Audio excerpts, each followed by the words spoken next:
They don't have an appetite for the kind of war that has to be fought to subjugate Iran. They don't have an appetite for that. We looked at the US at a time when everything was shifting to Asia. When we should have been concentrating more on Russia, we were looking to the US. Amazing thing about this conflict, as far as India is concerned, is that it's remarkably united the Shias and Sunnis of India. The shift has taken place, the shift has inevitably, it was happening, is moving towards Asia Pacific. It's been more than 2 months that the West Asia conflict has been raging on, and there seems to be no end at sight. A lot of global powers are involved at various levels. India's responses are also being closely watched. To discuss all that and more, I have with me Mr. Salman Khurshid, who's been the former foreign minister of the country, a senior Congress leader and an accomplished lawyer. So thank you very much for joining us. Delighted. I would begin by asking you that we're seeing this conflict unending. What's your assessment of the situation right at this point of time? Well, I mean, who knows the mind of President Trump? He's obviously playing games in his mind all the time, and he has a view of the world and view of United States in the world which nobody can fathom completely. People respond and react to it, etc. So it's impossible to tell. I think one thing is profoundly clear, that there's been a major miscalculation in assessing what Iran's resistance could be like. And I think so they must have in the US gone back to the drawing board to work out something, and I think that's why it's taking so long. But there's a huge lesson in this for many of us, that a country like Iran, that everybody thought was a pushover, is not a pushover. And certainly after their having suffered what nobody can imagine that they would suffer in war or peace, which is the elimination of their top leadership at the hands of an ostensible enemy, they survive despite that, and survive with great confidence. It's quite remarkable. In this, we also see Pakistan has emerged as a mediator between US and Iran. I mean, of course, there have been a lot of eyebrows on that, but do you think India perhaps should have done more and been on that table somehow? Well, have we not misread the signals that the world was giving? The gravity, geopolitical gravity, shifting towards Asia. We have a difficult place in Asia because we can't really get along with some of our neighbors. We can't get along with Pakistan, understandably. But we can't get along with China as well. We want to be able to do partnership with China, but there are many impediments because of which that's not possible. We looked at the US at a time when everything was shifting to Asia. When we should have been concentrating more on Russia, we were looking to the US. We just had a kind of standstill policy with Russia. Let's not retreat, let's not go back, but we didn't do much advancing either. And clearly there was a problem there because of Ukraine. There was a problem there then because of Europe's attitude towards Ukraine and Russia, etc. And we just completely lost the plot. Completely lost the plot. And I think we kind of went into isolation of sorts, and as a result, our voices just disappeared from this part of the world. So today we have India trying to be close to US, but at the same time it has to navigate the relationship between Iran and also with other Gulf countries. Do you think it's manageable? Well, I mean, look, we've had good relations with the Arabs, but then we had very good relations with Iran. We've had, of course, historically strong relations with Russia. We made great strides with the United States of America. But we have problems with China. We have major problems with China.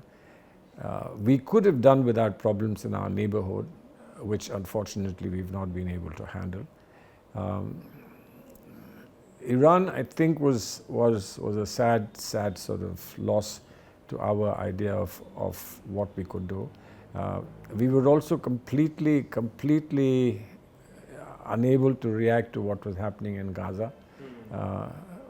We've discovered a new relationship with Israel, and we don't have a problem with that. I think there are some good things that Israel can do with India, and we are doing together. But really not to be able to have the confidence, self-confidence, to speak to a friend or somebody that you want as a friend and say to them that there are things that are going wrong and they need to wake up. Particularly if those things that are going wrong are not just for them but also for you.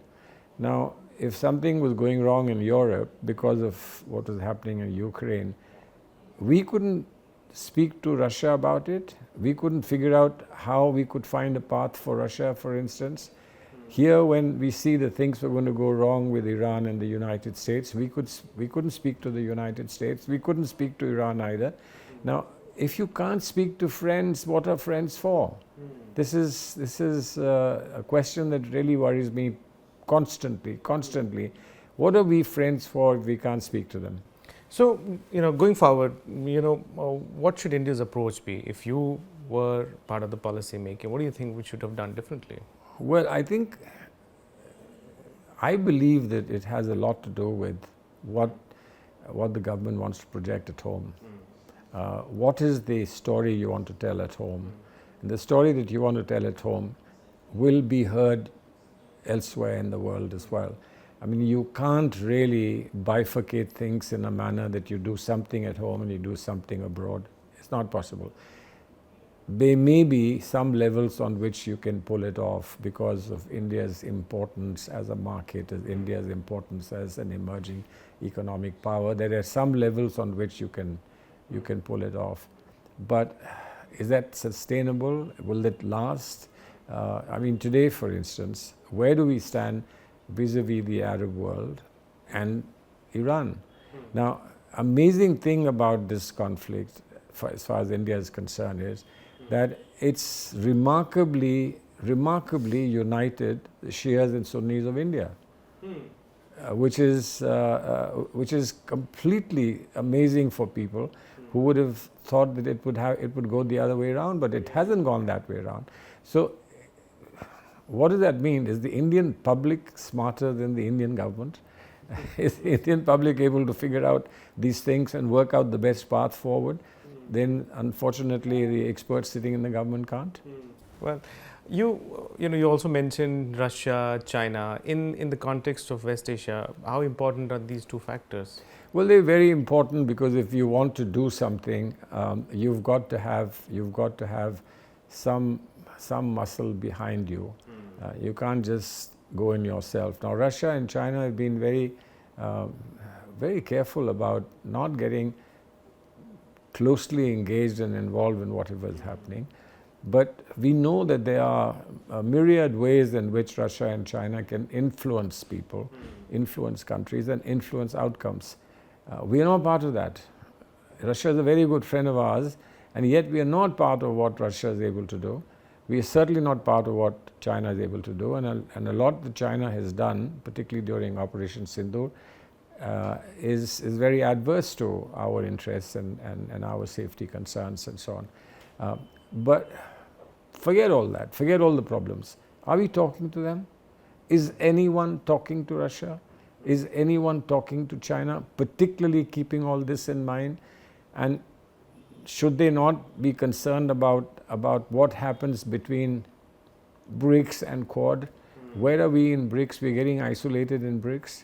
We're getting isolated in BRICS because there is a very critical synergy that lies for us in RIC, Russia, China, India, etc. But and that sort of extend to BRICS with Brazil and South Africa, etc. But where are we there? We get isolated. So are we not talking to our friends? Don't we have conversations that are important about working out our positions in the world? Can we not synergize? Can we not connect? Can we not coordinate? These are very major problems. And if you can't do this, then what foreign policy do you have? Correct. So, I'm trying to take you back to Iran. Right, we began by saying this conflict is unending. Why do you see Iran positioning itself? It's been 2 months, and they endured it.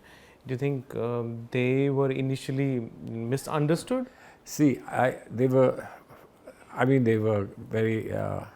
The assessment on Iran was completely wrong. But it wasn't just an assessment on Iran that was wrong. It was an assessment by the administration in the US about its own people. They don't have an appetite for the kind of war that has to be fought to subjugate Iran. They don't have an appetite for that. And it's quite understandable, very understandable. They have issues coming. They have the midterm poll coming. The president could lose the primacy that he has today, or he had in winning the presidential election. So all those things, things matter. And frankly, the Arabs don't want to fight. They don't want to get into a war. And some of the safest places in the world are today burning because of this war, and nobody ever asked them, do you want this war or not? I mean, on the margins, there may be one country here, one country there. They're trying to make a deal with the Israelis. But how much can you depend on the Israelis? And can anybody in the Arab world just shut their eyes to what Israel wants done with Gaza, or what the United States wants done with Gaza? United States under the present president wants to do with Gaza. Will everybody be able to shut their eyes? They have to answer at home as well. It is not just simply coming to a table and working something out with the United States or with any other country. But they have a problem. They have to answer at home. And then the same thing applies to Europe. There are standards that Europe doesn't want to give up. For nobody, even for their most trusted ally, Europe doesn't want to give up those standards. Where are we in all this? I mean, does anyone talk to us and say, we want to tell you something. We want to tell you about why we are doing what we are doing. Where are we? I mean, we are only trying to make amends by putting some Band-Aid here and a Band-Aid there. Sort of, please allow our ships to pass. Please allow us to import oil and gas from Russia. Please sign an FTA with us, etc. Is that all that we are interested in? Nothing more. In this context, in the longer run, do you think that there is going to be a shift in the global order? Oh yeah, the shift has already happened. The shift has happened, but what kind of shift will settle, I think, is the big question now. And the shift has taken place. The shift has inevitably, it was happening, is moving towards Asia Pacific.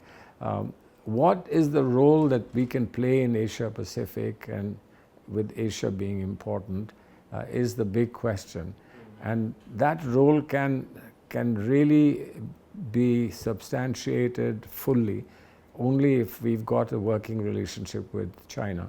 We don't yet have a working relationship with China. We are very sensible and forthright in saying clearly that we want a partnership with China, despite all the things that have gone wrong. We want them resolved, and we want a partnership with them. We want to live as good neighbors, but we don't seem to have the formula that will work. Thank you very much for giving us all this analysis today. It's been a pleasure talking to you, sir. Thank you very much. Thank you. Delighted, absolutely.